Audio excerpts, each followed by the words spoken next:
नमस्कार सर्वांना. खमंग मराठमोळी चव या आपल्या रेसिपी चॅनलवरती पुन्हा एकदा तुम्हा सर्वांचं अगदी मनापासून स्वागत करते. तर आज मी बनवलेत नाश्त्यासाठी मस्त असे गरमागरम आणि खायला खूपच टेस्टी लागणारे रवा उत्तप्पे. त्यासोबत 2 मस्त अशा मजेदार पौष्टिक चटण्यासुद्धा बनवलेत. रेसिपी खरंच खूप छान आहे. अगदी घरच्याच साहित्यामध्ये बनवून तयार होते. व्हिडिओ अजिबात स्किप करू नका, संपूर्ण पहा. तर यासाठी इथे 1 वाटी रवा घेतलेला आहे आणि 1 वाटीभर रव्यापासून भरपूर हा पदार्थ बनवून तयार होतो. रवा घेताना न भाजता कच्चाच रवा घ्यायचा आहे. तर यासाठी लागणार आहे दही. दही किंवा ताक तुम्ही इथे वापरू शकता. तर मोठे 2 चमचे दही मी घालते आणि दही आणि ताक दोन्हीही वापरायचं नसेल तर लिंबू रस घाला थोडासा.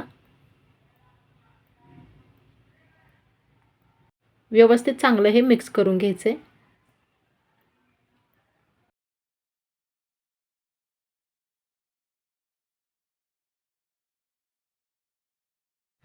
पाणी घालायचे जरासं. जास्त पातळ पण नाही बनवायचं. रवा भिजेल एवढंच पाणी घालायचं.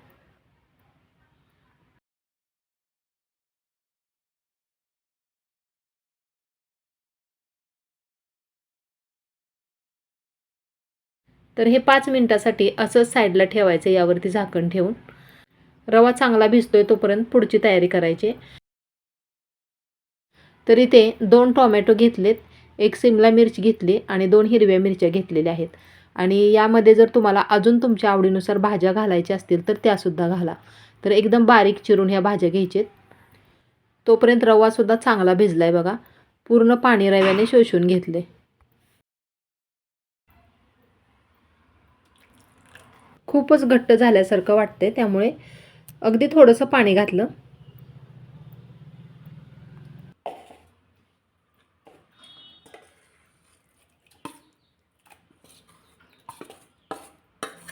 रवा भिजवलेलं मिश्रण मिक्सरच्या भांड्यामध्ये काढून घेतल्यानंतर हे वाटून घ्यायचं आहे. एकदम छान स्मूथ असं बॅटर आपलं तयार झालंय. आता हे मिश्रण जास्त घट्ट किंवा जास्त पातळ न बनवता अशा पद्धतीने बनवायचे. चवीनुसार मीठ घालायचं आहे आणि अगदी थोडासा खाण्याचा सोडा. रवा आणि दही चांगलं मुरलेलं आहे. शिवाय यामध्ये सोडा पण घातलाय. खूप छान असा स्पॉन्जी आपला पदार्थ बनवून तयार होणार आहे. व्यवस्थित चांगलं एकजीव होईपर्यंत हे मिक्स करत राहायचे.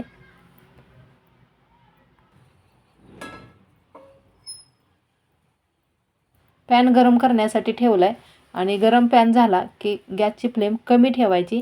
उत्तप्पा चांगला भाजावा, त्याच्या कडा कुरकुरीत व्हाव्या यासाठी सुरुवातीला तेल जरासं जास्तच घेतले. यामध्ये पीठ घालण्या अगोदर असं पुन्हा एकदा व्यवस्थित चांगलं मिक्स करून घ्यायचे.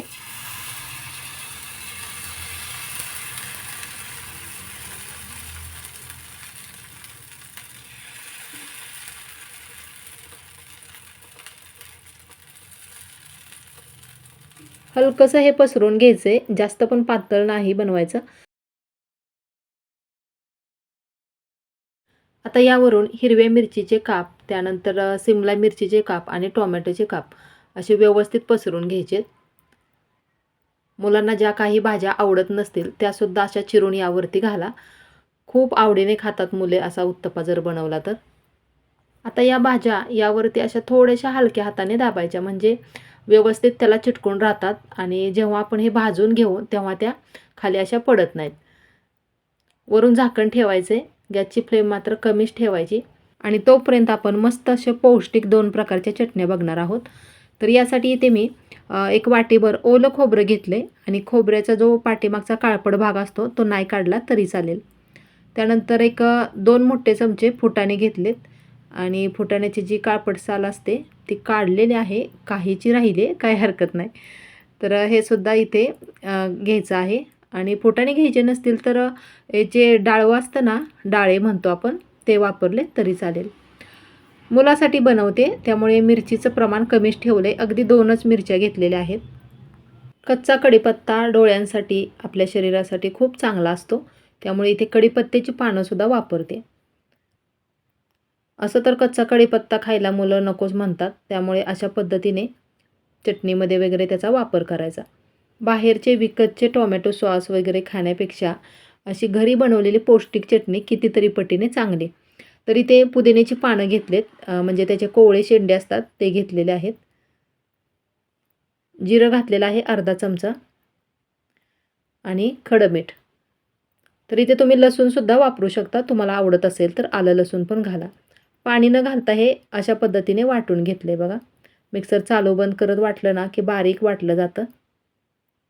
वरून मस्त अशी जिरी मोहरीची फोडणी द्यायची आणि नाही दिली तरीही चटणी खूप टेस्टी लागते. तर ही झाली सुकी चटणी. तुम्हाला ओलसर चटणीसुद्धा बनवून दाखवणार आहे, तर पुढे व्हिडिओमध्ये पाहिलंच तुम्ही. तर अशा पद्धतीने मस्त पौष्टिक आपली तोंडाची डबल चव वाढवणारी चटणी तयार आहे. आणि आता इकडे आपण उत्तप्याकडे वळूया. 1-2 मिनटानंतर झाकण काढल्यानंतर बघा छान अशी वाफ आली आणि उत्तपा किती फुगून असा मस्त झालेला आहे. जवळून दाखवते जरा. पलटी करून दुसऱ्या बाजूने भाजून घ्यायचं आहे. आणि आता बघा इथे तेलाचा वापर नाही केला मी. सुरुवातीलाच जरासं तेल घ्यावं लागतं.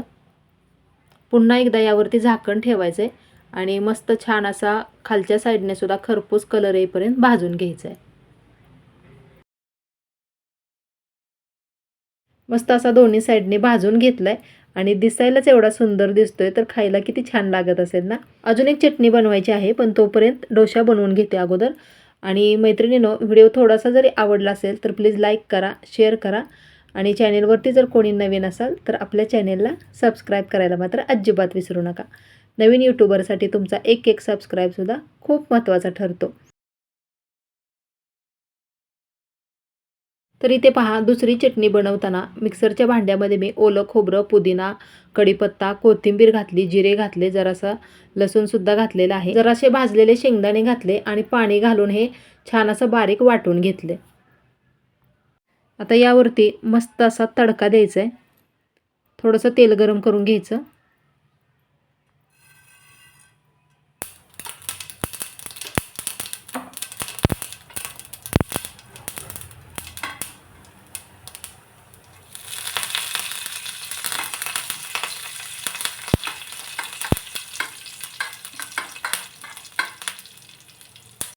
तेल तापलं की त्यामध्ये मोहरी घातली. मोहरी छान अशी तडतडल्यानंतर जिरे घातले, कढीपत्ता घातलेला आहे. आता गॅस मी बंद करते आणि गॅस बंद करून थोडंसं हिंग घालायचं आहे आणि असा गरम गरम तडका बनवलेल्या चटणीवरती घालायचा. मस्त अशी चटणी तयार झालेली आहे आणि तोपर्यंत इकडे बघा उत्तप्पासुद्धा भाजून तयार झाला आहे. मैत्रिणीनं, या दोन्ही चटणीपैकी कोणती चटणी तुम्हाला जास्त आवडली कमेंटद्वारे नक्की कळवा. आणि ही रेसिपी तुम्ही कुठून पाहताय हे सुद्धा मला कळवा, म्हणजे मला पण समजेल की माझ्या रेसिपी सध्या कुठपर्यंत पोहोचत आहेत ते. तर बघा एकदम मस्त असा मऊ लुसलुशीत आपला उत्तप्पा तयार झालेला आहे. चला तर मग लवकरच भेटूया अशाच नवीन एका छानशा वेगळ्या रेसिपीसोबत पुढच्या व्हिडिओमध्ये. रेसिपी संपूर्ण पाहिल्याबद्दल खूप खूप मनापासून धन्यवाद.